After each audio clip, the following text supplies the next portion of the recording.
Welcome to Discover with Dr. Dan, the Proactive Health Podcast. This podcast is sponsored by Brilliant, an innovative proactive wellness company. Brilliant helps people to live a healthier and happier life by discovering and using bioactive natural ingredients to formulate products that help them discover and unleash their innate brilliance. See fulfilledbrilliant.com for more information. We're delighted today to have Chris Wark on the podcast. Welcome, Chris. Dr. Dan, thanks for having me. I appreciate it. Same here. It's great to have you and look forward to our conversation. As a brief bio, Chris Wark is a young adult cancer survivor, best-selling author, and patient advocate. Chris was diagnosed with stage 3 colon cancer in 2003 at just 26 years old. After surgery, Chris made the decision to go against his doctor's advice, opt out of chemotherapy, and use nutrition and natural therapies to heal. 6 years later, in 2010, Chris began sharing his story of faith, courage, and determination, and his message of hope that chronic diseases like cancer can be prevented and reversed with a radical transformation of diet and lifestyle. In the last decade, Chris has become one of the most well-known cancer survivors on the planet and reaches millions of people per year as a blogger, podcaster, speaker, and global health coach through social media and his website, chrisbeatcancer.com.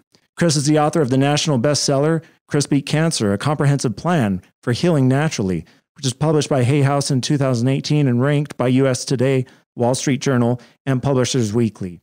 And he's a creator of a Square One cancer coaching program. And he has a new book out. It's called Beat Cancer Daily, 365 Days of Inspiration, Encouragement, and Action Steps to Survive and Thrive. Published also by Hay House on October 27th, 2020. And it's an Amazon bestseller. So great credentials, Chris. Again, so delighted you spent some time to talk with us. Glad to be with you. Any chance I get to share my story, I pretty much say yes to. So I really appreciate you giving me that opportunity. Sure appreciate it, Chris. So tell us a little bit about your story with cancer and being a cancer survivor and how that, and the evolution there. Yeah, well, I was diagnosed with stage 3 colon cancer, as you read in the bio, when I was 26. And like most 26-year-olds, I had no experience with cancer. And it was a very scary time. Whirlwind experience. And what I experienced was very similar to what most patients go through, which is you get a scary diagnosis and the doctors try to rush you into treatments that you don't understand. And most patients say yes to treatment because they're so afraid and they don't know what else to do. And they don't realize they have other options. And there's so much urgency, right? It's a rush situation. We've got to get you into treatment before this thing spreads and kills you. That's what I was told. So I had surgery. They removed the tumor and surrounding lymph nodes. Mm-hmm. They told me I was cancer-free, but I needed 9 to 12 months of chemotherapy. The reason they told me that is because I wasn't cancer-free. When you cut a tumor out, you are cutting off a symptom of disease, but you're not addressing the underlying cause of disease. And with cancer especially, we know that circulating tumor cells leave a primary tumor site before a tumor is even big enough to detect. So when it's a tiny little lesion in the body, cancer cells will begin to leave and try to find other places in the body to metastasize. So the purpose of chemo after surgery is they know you have circulating tumor cells in your body and they're trying to mop those up with chemotherapy. I didn't feel comfortable doing that. Even with no experience in cancer, I'm a person who, I guess I'm skeptical by nature in a lot of ways. And I was skeptical that chemotherapy would cure me, that I had a sense that it would do me more harm than good. And knowing very little about it, I did know that it was extremely toxic. Yeah. And I had seen what chemotherapy does to people. Even though I'd never had anyone close to me go through it, I'd seen chemo patients out in the world with advanced stages of cancer. And we've all seen the people in that condition, and it's frightening and concerning and disturbing and tragic to see people in that state. And I just thought, is that me? Right. Right. And I also thought, that doesn't have to be me. I have a choice. I can not do chemo. I can say no to this. My instincts and intuition were telling me not to. And So as a skeptical person, I guess I'm kind of a rare breed, because I'm skeptical, but then I'm also very, I guess, in tune with my own instincts. Mm-hmm. And so a lot of skeptical people sort of get paralyzed by analysis paralysis, right? Right. And they can't ever have enough information or facts to make a decision. That's not me. I actually, if I feel strongly, if something resonates with me, even if I don't have all the information, I'm very comfortable, diving in head first and figuring things out as I go. So I made a decision not to chemotherapy. Mm-hmm. My wife and I about it. I'm a Christian, and I just said, God, if there's another way besides chemotherapy, please show me what to do. Help, right? When you're facing a life-threatening disease, life-threatening situation, that's a pretty good opportunity to ask for help. Right. Reach out beyond yourself. And so I asked for help, and I got a book that was written by a man who had healed his own colon cancer with a raw food diet. And it had been 30 years. He was still alive. And his name is George Malcolmus. So I read his story and I thought, wow, this is amazing. Like, maybe if this worked for him, maybe it can work for me. And so overnight, I just radically changed my diet from the standard American fare, which is meat and dairy at every meal, lots of fast food, junk food, soft drinks. Like, I've always been thin, so I just assumed I could eat whatever I want. Right. I'm like, I had this invincibility, delusion that most young people have. And frankly, most young people are pretty invincible, but I was not. I was vulnerable. And I just let go of all those things. I let go of all my favorite foods because I was determined to live and get well. And I actually was excited to see what would happen by converting to a raw fruits and vegetables diet. Like, to me, it was like, whoa, this is crazy. I've never heard of this before. This is brand new information. Yep. Now I think most people have heard of a raw food diet, right? It's 2021. But in January 2004, I had not heard of it.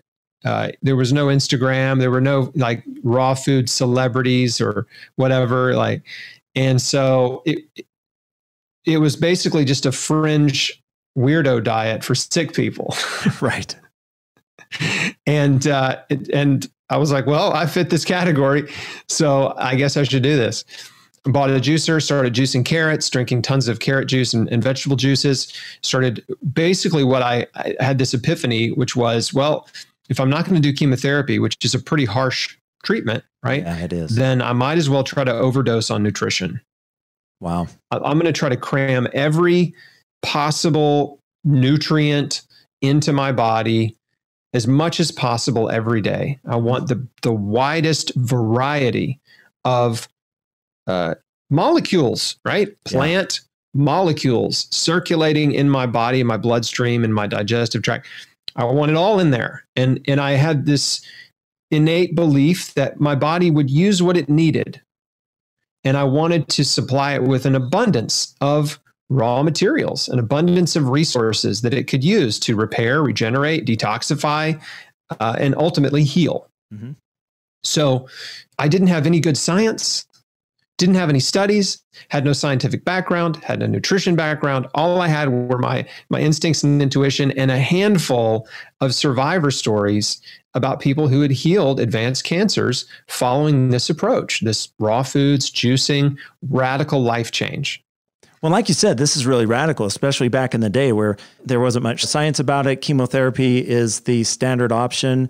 It's barbaric, right? You bring a patient to the brink of death, and then you try to hope to raise them up again, right? By destroying every cancer cell. So that's really interesting that you had the courage to do that and to change your diet overnight, right? A lot of people, even when their health is so precarious, having them try to change is super hard.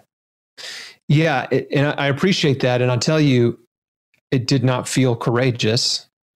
It felt like fear, right? Yeah. Courage isn't a feeling. Fear is the feeling. And courage is what you do in the middle of fear, right? Well said. If you're a coward, you run away or you hide. And if you are acting courageously, then you move forward.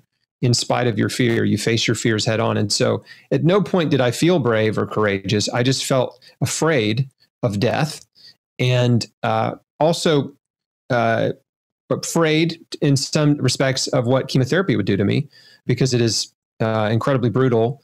And I was also at the same time excited about changing my life. And the diet part of it was really presented to me, that, the first information that I read, as the solution, right? It was like, if your diet is destroying your health, has destroyed your health, has contributed to cancer, and if you don't change your diet, you probably won't get well. But if you do change your diet radically, you can increase your odds of survival and healing. And so to me, it was like, okay, I can do this, right? Yeah. It's not expensive. I mean, it costs a little bit more to eat all organic and to eat fresh produce, but not a wildly more expensive proposal. And so, although it's much easier now, in 2004, there was only one Whole Foods in Memphis. And so I had to buy all my produce there. Now you can get organic produce at every grocery store. But anyway, I was excited about it. So I went for it all the way. And I was not under any delusion that there was a quick fix or a magic bullet or some miracle cure, right. Out there. But I just believed that if my body created it, cancer, then my body could heal it. I believed that I could get well. And that really is the first, what I call the beat cancer mindset. That's the first absolutely critical component of the mindset of people who have healed cancer against the odds. Is number one, above all else, they believe they can get well. Yeah. A lot of cancer patients don't believe they can get well. They're hopeless. They're fearful. They're lost. They're crossing their fingers. They're hoping and wishing they can get well, but they really don't have a strong belief that they can do it. They're really hoping the doctor can fix them. Right. And they have not been empowered with just the wonderful science that we have now, and survivor stories and testimonials and things of people who've healed. And so once I started coming across that information, then I was like, oh, well, other people have healed cancer, then it's possible. Right? That's all I needed to know. I just needed to know it was possible. And that was enough for me to change my life. So I set about transforming my life. The diet was the easiest part. And I hear you when you say it is amazing how many people, they will change anything but their diet. Right. I mean, they'll go do chemo. Right.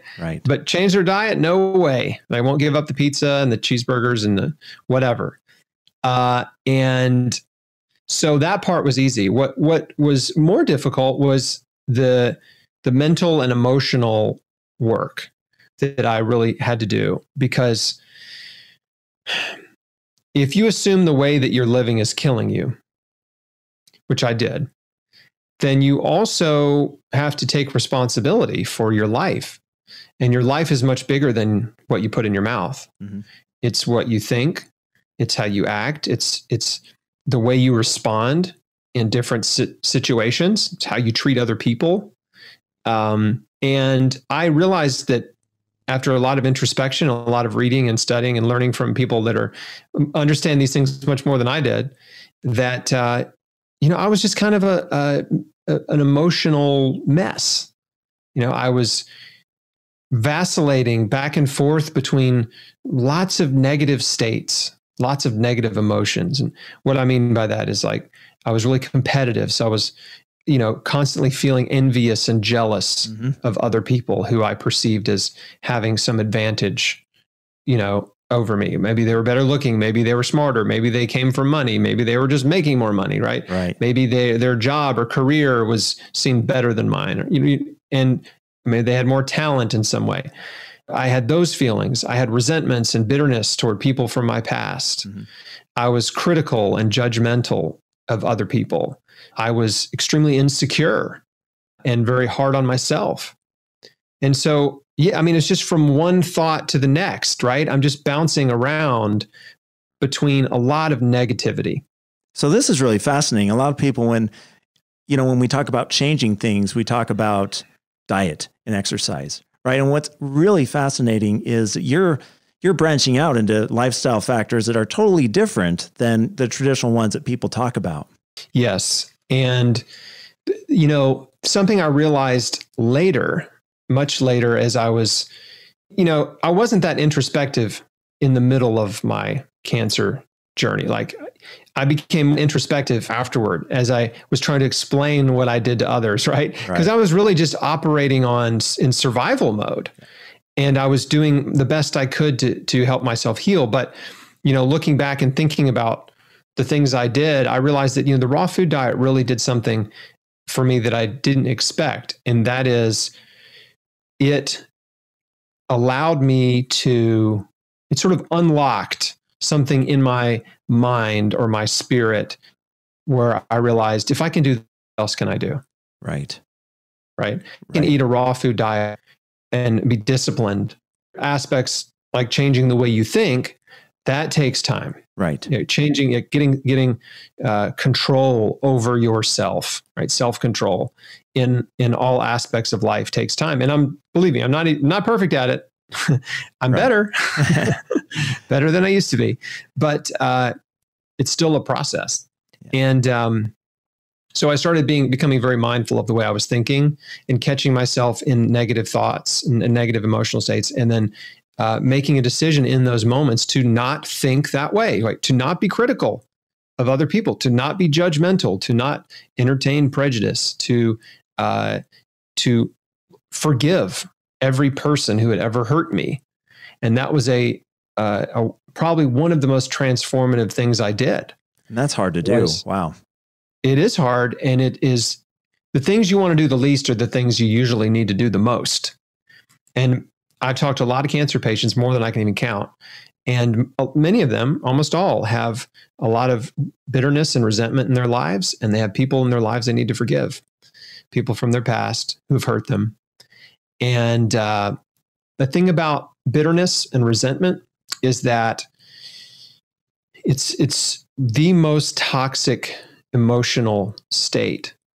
And to simplify it, when you are entertaining any negative emotion, right, whether it's anger or resentment or jealousy, it's not just between your ears. Like that negative emotion causes a chain reaction in your body. It causes a physical response. Your body starts pumping stress hormones. Right. Cortisol and adrenaline are the two that everybody's heard of. And they're very helpful if you're in a dangerous situation and you're trying to escape, a tiger or a, home invader or something. Right. But those same hormones, if they're elevated day in, day out, as you go through life in a state of chronic stress, what they do is they suppress your immune system. They interfere with your brain function. They interfere with digestion, and they increase inflammation in the body. Right. Signal transduction cascades are amazing. That's a subject that's near and dear to my heart. So these biosignaling reactions, well said. So what we have is we have a lot of people that over time, their body becomes a place where cancer can thrive. Because cancer thrives in a body that is inflamed and that is immunosuppressed. Because your immune cells are designed to identify and eliminate cancer cells. That's one of their main jobs, right? It's not just to kill bacteria and viruses. They also are supposed to identify and kill cancer cells, your natural killer cells. But if your immune system is suppressed based on your physical condition or your mental and emotional condition or both, then you become vulnerable. So as again, I'm reading and researching, not on the internet. I was just going from book to book to book back then because the internet wasn't helpful and social media wasn't around and YouTube wasn't a thing. No one was doing interviews on Zoom talking about this stuff. Right. But I just went from book to book to book. And the more I learned from doctors and researchers and, health and wellness practitioners and survivors, they were all repeating the same common themes on health and healing, what we call holistic health, right? The idea that, your health is not just the absence of disease. There's a lot more to health than just the absence of disease. And in order to reverse disease, you don't just treat the symptom. You've got to get to the root cause. Mm-hmm. And the root cause can be mental, emotional, spiritual, or physical, or all the above. And so it took me a while, to learn these things and make changes in my life and live my life in a different way. Mm-hmm. And of course, I talk about this in pretty great detail in my first book, which is called Chris Beat Cancer. Everything that I did, everything that I learned. And the wonderful thing is that the truth is simple. Our bodies are brilliantly designed and infinitely complex. Yeah. But you don't have to have a degree in science or chemistry or even a high school diploma to recognize the simple truth that your diet and lifestyle and your thoughts and stress can either promote health or disease. Mm-hmm. It's very simple stuff. And the changes that you need to make to promote health or disease are very simple, right? Don't need any education at all to start eating healthy, right? Right. You just need a little guidance and a lot of determination. Right. And cancer for me was fueled my determination. Mm-hmm. I wanted to live. And someone asked me, a practitioner asked me, point blank, do you want to live? And that was a scary question. No one had ever asked me, do you want to live? And for a moment, it was almost like time stood still and I was like thinking about it and like, do I want to live? I don't know. What's the answer? How do I find out the answer? Right? What if I'm secretly sabotaging my health because I have a death wish? Right? Am I killing myself with all my choices, inadvertently, because I secretly hate myself? And so like all these, it was kind of crazy. Like all these thoughts were swirling, but then in that moment, I also had this clarity of, you know what? I have a choice. I can choose to live. So do I want to live? Yes. Wow. Right. Doesn't matter how I was behaving up to this point and whether or not I was trying to kill myself up to this point. Like now I can decide to live. I can choose life. I can choose to live, and I can choose to only do things that promote life and health. And I can reject, and sort of, and evict all of the things from my life that were promoting disease. Wow, what a powerful concept, right? A lot of times we think that we are, we're not powers to act for ourselves. We're just being acted upon. So what a great point. Thank you. Cancer patients are victimized. Not just cancer patients, but victim culture is a major problem right now. But cancer patients, when they go to the doctor, when they go see the oncologist and they get a diagnosis, they're all asking the same questions. Like, how did I get cancer? Why did I get cancer? And the answer that they get is almost always, we don't know why you got cancer. It may be bad luck or bad genes, right? Maybe hereditary or genetic, or, we don't know. Mm-hmm. And so what that answer does is it makes the patient into a powerless victim, right? It's nothing you did. It's either in your genes and you couldn't help it, or it's just bad luck. You flipped the coin, you lost, you got cancer. And if that's true, then if nothing you did caused cancer or contributed to cancer, then there's nothing you can do to help yourself, is there? And your only hope is to show up for treatment. Cross your fingers, say your prayers, show up for treatment. We'll do the best we can, and we'll see what happens. Can't promise you a cure. And so cancer patients leave in a state of utter hopelessness. And they become victims of disease. And the message that I have is that you're not a victim of disease. We know what's causing cancer. You've got to take responsibility for your health. You've got to own it, right? You don't have to beat yourself up. Like, this is I'm not trying to make anybody feel bad about their situation. Like, it's all your fault and you're a terrible person. But it's like, hey, you got a problem.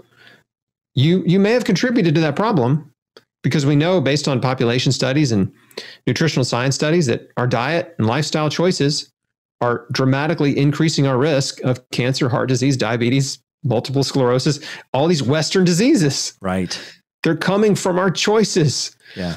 There are environmental causes as well. but only roughly 5% of cancers are genetic. Yeah. I love what you're saying, right? What you're talking about is taking charge of our health. Another form of that is proactive wellness, right? Versus reactive wellness. Like you said, the victim culture. And unfortunately, when you get into, when you get a diagnosis, you're in you're in the reactive mode. Right. Right. Proactive is prevention, which I want to help people prevent it as much as I want to help them heal. And the same things you do to heal also work in prevention, which is great. It's the same strategy, although the prevention strategy doesn't need to be quite as hardcore as the healing strategy, but it's much easier to prevent it than it is to heal it. And there's a lot less stress if you're in prevention mode, right? Right. Like no stress. But to something you said earlier, we should all be, if you don't have cancer, you should take it seriously, because 1 out of every 2 men and 1 out of every 3 women will be diagnosed with cancer in their lifetime. So if you're not serious about it, you should be, right? About prevention. Because if you're just living and eating like a normal person, well, you got a 50-50 odds you're going to get cancer as a man, and over 30%, over a third odds you'll get it as a woman. But you can drop your risk dramatically. I would never say you can be cancer proof, but you can drop your risk, extremely low.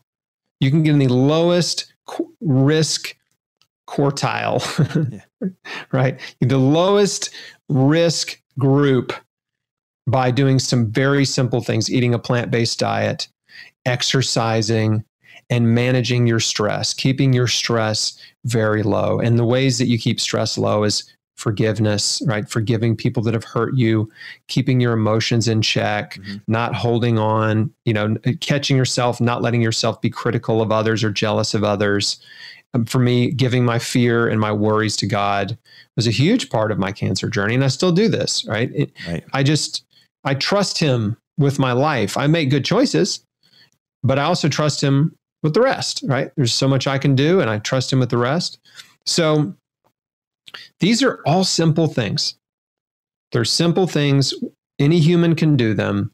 Again, just takes a little bit of guidance, some determination, and some action, and you can radically transform your life and health. That's amazing. One area of research that I've always been fascinated with as a scientist is the power of the mind, which science is not able to explain. With clinical studies where someone takes an active compound and another person takes a placebo, right? It's the power of the mind that actually can heal that person. So I love what you're saying here.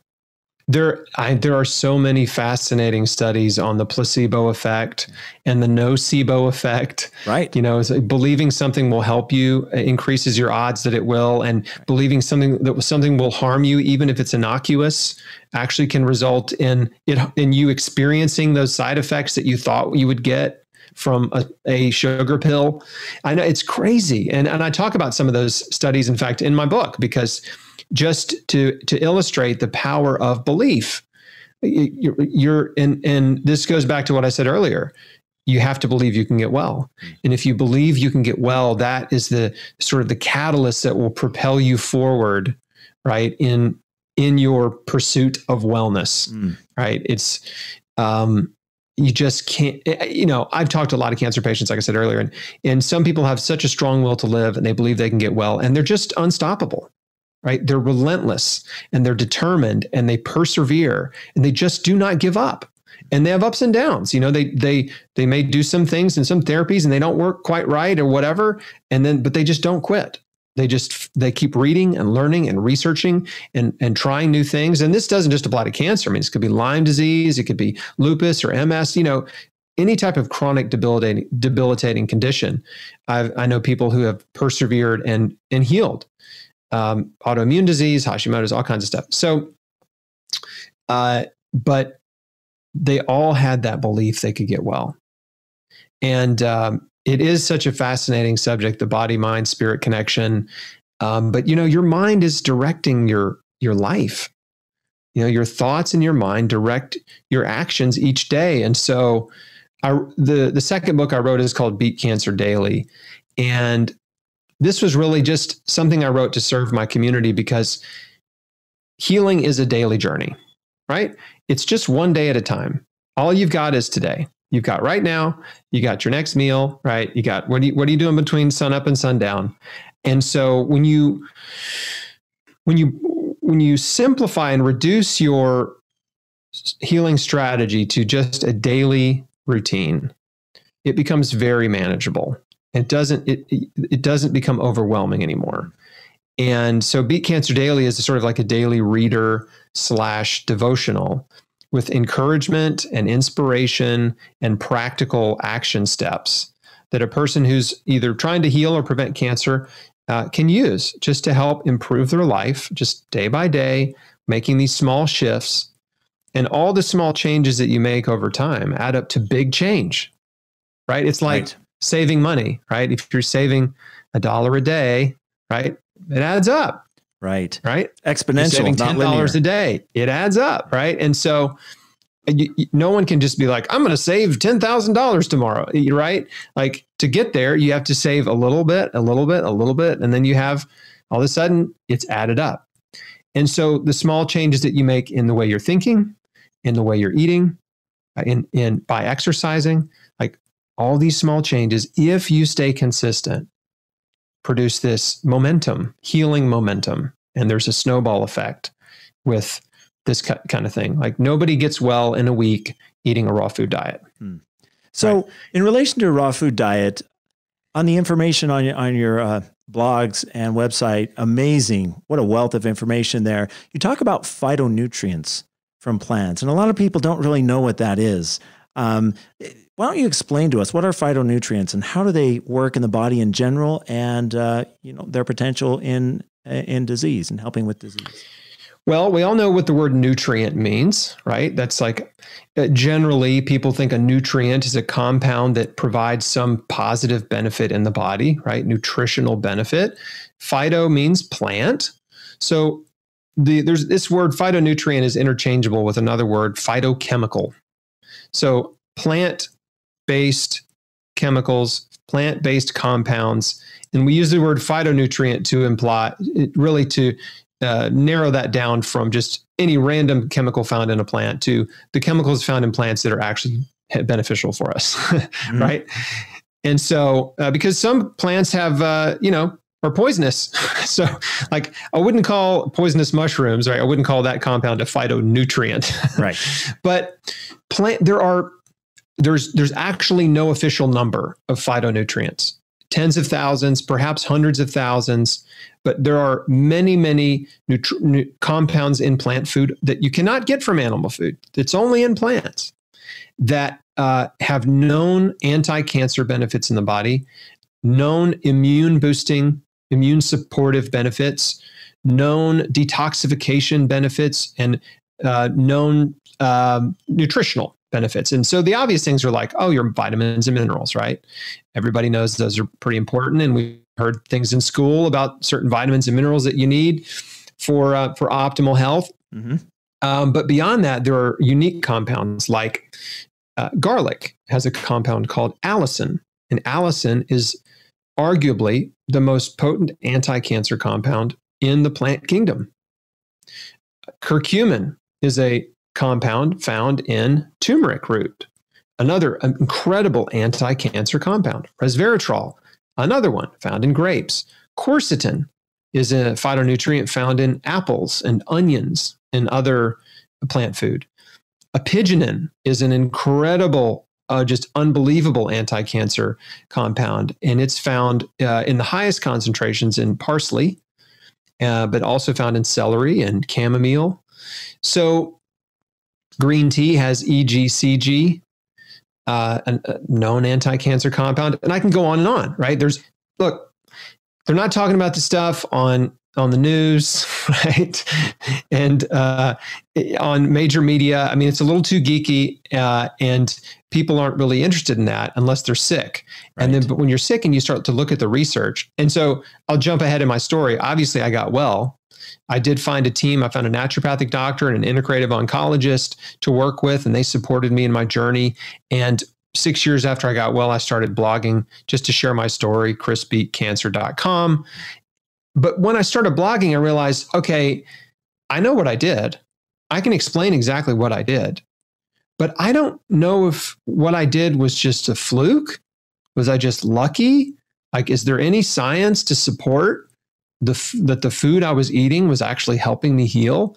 And that's when I started geeking out on nutritional science and reading studies. And then the whole world opened up to me, because I realized there was volumes, right? Volumes and volumes, reams of studies. I can't even read them all. Right. It's too many. But even the ones that I have read over the last 10 years, and many of them, of my favorite studies I've talk about in my books, are what has informed me. And it really helped me connect the dots and realize, okay, almost everything I did helped me in a number of ways. And now I understand why. So the foods that I was eating the most of were, I ate giant salads for lunch and dinner every day, because I came to this conclusion that I want to eat the most nutrient dense food, and I want to have the most variety. And how am I going to do that? Well, a salad. It's all the vegetables you want to cram in one bowl, and then figure out how to make it taste good. So olive oil and apple cider vinegar, and then lots of spices like garlic powder, cayenne pepper, curry powder, stuff like that, oregano. And I just sort of came up with this delicious concoction that now people know as the giant cancer fighting salad. But the actual vegetables in this salad, turns out, are the most potent anti-cancer vegetables. The cruciferous vegetables and the allium family vegetables are the top anti-cancer vegetables in terms of nutritional potency. So garlic, onions, and leeks are like really the top three. And then after them, you've got broccoli, cauliflower, kale, cabbage, all the cruciferous vegetables. And so legumes, so I was eating sprouted mung beans and garbanzo beans, and peppers, and sauerkraut, which is just more cabbage. So I was having red cabbage and then sauerkraut on my salads. And every day, twice a day, I was just pumping in the anti-cancer nutrition. And so when I started to find out that there was already tons and tons of research on the known anti-cancer compounds and anti-inflammatory compounds in these foods, it was like, oh, okay, we're onto something. Right. Well, that's a phytonutrient powerhouse right there, with all the great compounds, Allison. And then sulforapanes, like you said, in broccoli and cabbage. My goodness. Absolutely. Indole 3-carbinol, another one in the cruciferous vegetables. Yeah. And so there is no more nutritious, potent anti-cancer meal than a giant bowl full of cruciferous vegetables. And especially if you can get a lot of garlic and onions in there too.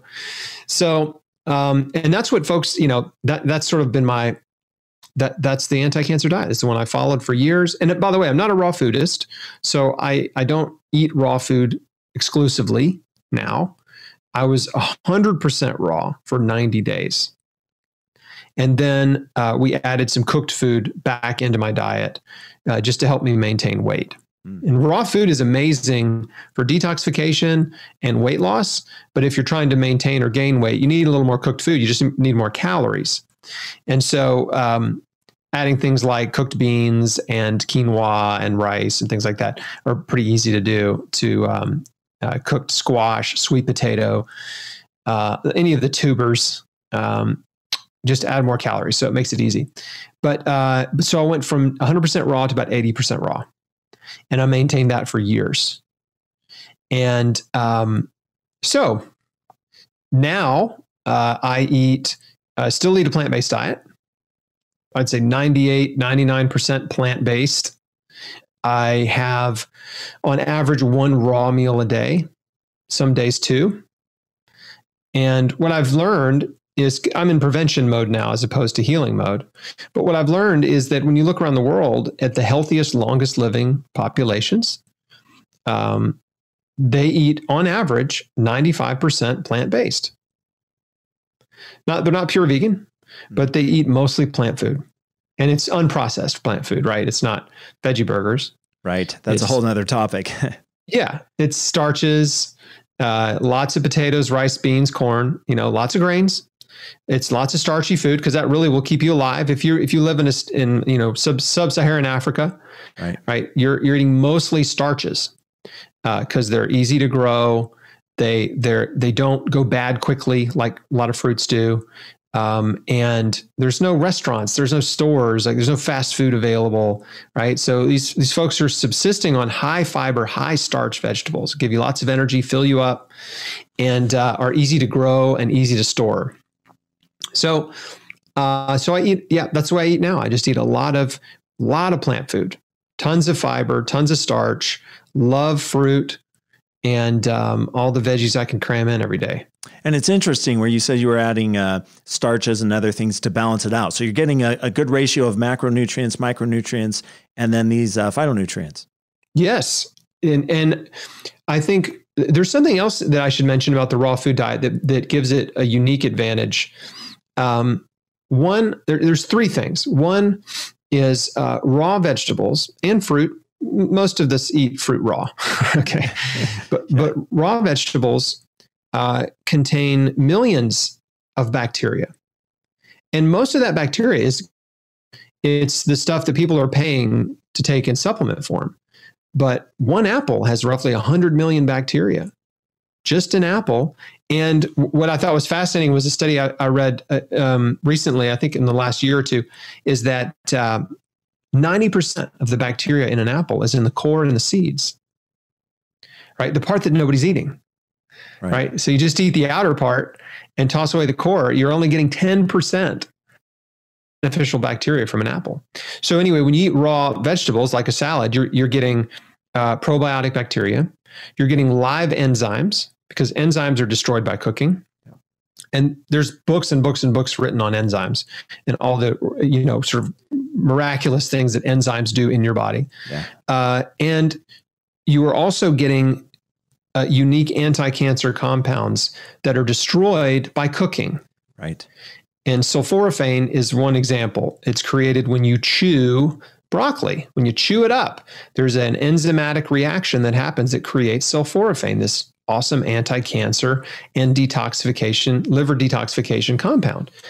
And you can also chop broccoli and let it sit for 15 or 20 minutes, and that sulforaphane will be created that way too. But when you eat tons of vegetables, especially the cruciferous vegetables, their anti-cancer power is diminished significantly when they're cooked.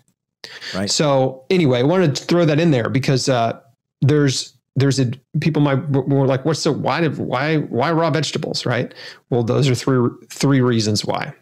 Oh, that's great. One area that I've always been fascinated about is plant-derived exosomal-like nanoparticles. So these are little goodies, little packages that are embedded in fruits and vegetables that contain, like you said, phytonutrients, microRNA, and other really interesting biological compounds, enzymes. And so they're little care packages, right, that are delivered to the body. And like you said, they're destroyed upon cooking, upon elevating temperature and denaturization and decomposition. That's really fascinating. We just underestimate plant food, right? I mean, that's the thing. We underestimate it. Most of us just don't realize how incredibly miraculous an apple or an orange or an onion, right? Or spinach or broccoli is. It's a perfect whole food matrix. A lot of folks are afraid of fruit now because they think the sugar's going to make them fat. Right. And I've got news for you. Nobody got fat from eating too much fruit. Nobody got cancer from eating too much fruit. Like, the fruit's not the problem. Right? That's not the problem. In fact, I know lots of people who have lost tons of weight eating an all fruit diet, people who have healed cancer on all fruit.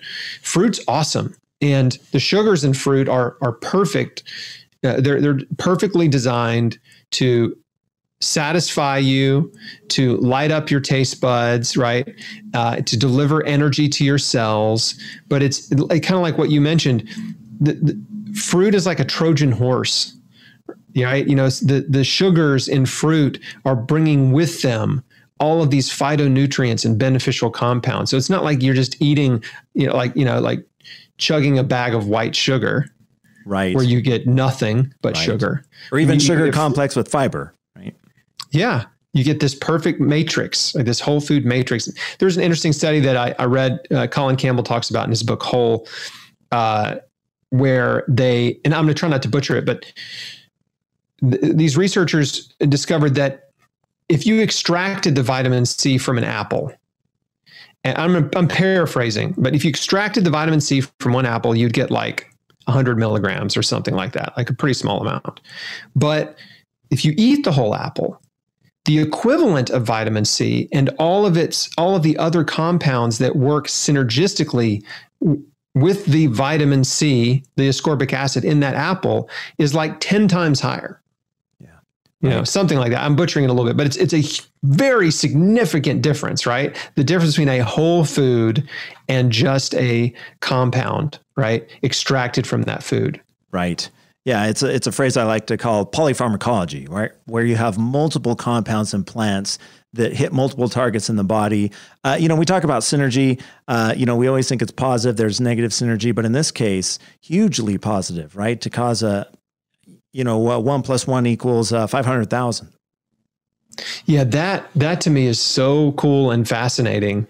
And I'm still learning, right? I'm still researching. I'm still learning. I'm still being, blown away by things that I discover in terms of the nutritional power of food. And it's just so cool that, again, you don't even need to understand any of it. Like I said earlier, you just need to eat it. Right. Just eat the food, let your body use it. It will use what it needs and it won't use what it doesn't need. And, consistency is really the key, right? Is just consistently nourishing your body day by day, giving it as much as you can to survive and thrive, and just trusting the process, because our bodies really do want to heal. I mean, your body wants homeostasis. It wants to be in optimal health. It wants to heal. And if you deprive it of essential nutrients, and we've been taught wrongly, we've been taught to think that essential nutrients is just like protein, fat, and carbohydrates and some vitamins and minerals. And the essential nutrient conversation is never about all these miraculous, incredible phytonutrients in plant food. And so, that's what we're trying to do, is like broaden this conversation to like, no, there's so much more that you get when you eat a plant-based diet, a plant-rich diet. Wonderful. Well, it's good to see other people on this phytonutrient crusade, because that's really, where the medicinal powerhouse is. I love the phrase, an apple a day keeps the doctor away, right? And that's cliche. But when you understand the power of phytonutrients and other compounds, that is so true, as you mentioned here. Yeah, eating, the substitutions that are so easy to make, if you have a sugar craving, eat more fruit, right? It's not hard. Don't buy a Snickers bar, get an apple. Like, just practice a little bit of self-control and eat a banana or an apple or a couple oranges. You know what I mean? Right. It's so easy to swap, eggs and bacon and sausage breakfast for oatmeal. Oatmeal is so incredible. You can make it so delicious. This is my breakfast every morning. It's oats with flax, chia, and hemp seeds. I'll put, if we have fresh berries, I'll put blueberries or blackberries or raspberries in there. I like to sweeten it with a little blackstrap molasses, which is really high in potassium, magnesium, iron. And blackstrap molasses is actually the highest antioxidant sweetener known. Right. So on the antioxidant charts, molasses has the highest levels. And I just love it. It's so good. It fills me up, gives me energy. Just a wonderful breakfast. And so that's an easy way to swap, eat a plant-based breakfast, giant salad for lunch, easy. And then dinner, most nights we eat just some variety of cooked vegetables, right? So maybe sweet potatoes, black beans. So last night we had, let me think, what do we have? We had black-eyed peas. We had some cooked kale. We had, I believe there were some sweet potatoes on the plate, and there's a fourth thing that I can't remember was on the plate that my wife made. But it's always just some variety of veggies, and they're, It could be, like I said, rice, beans, corn. We almost always organic, because we think that's pretty important to avoid exposure to pesticides and toxic chemical stuff they spray on food. But my diet is simple. It's just whole foods from the earth every day, nourishing my body.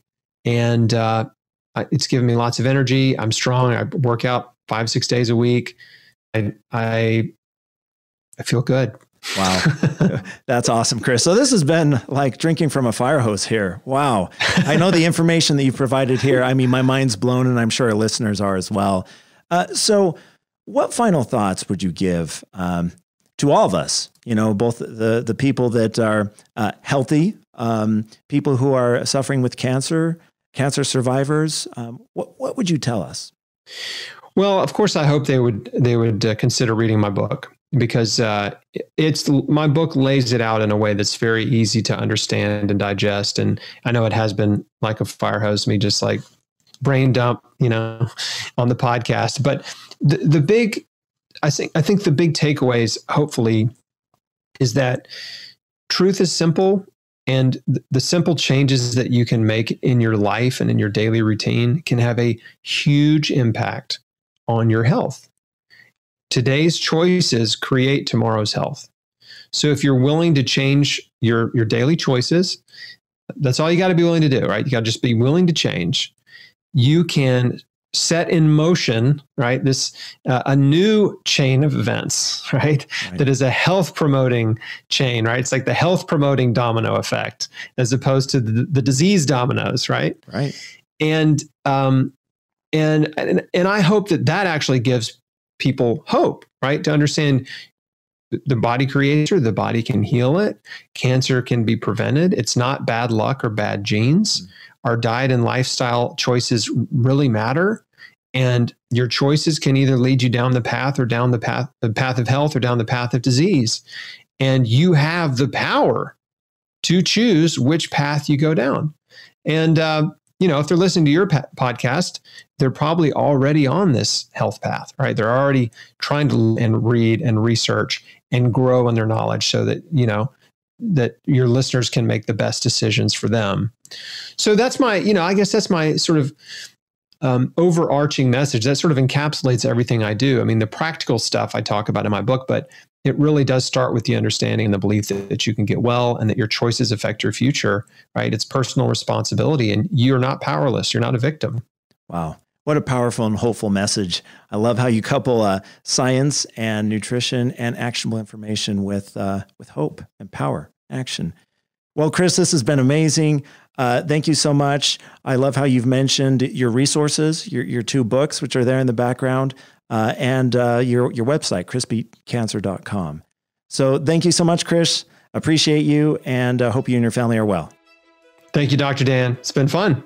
Thank you. And thank you all for listening. This is Dr. Dan signing off.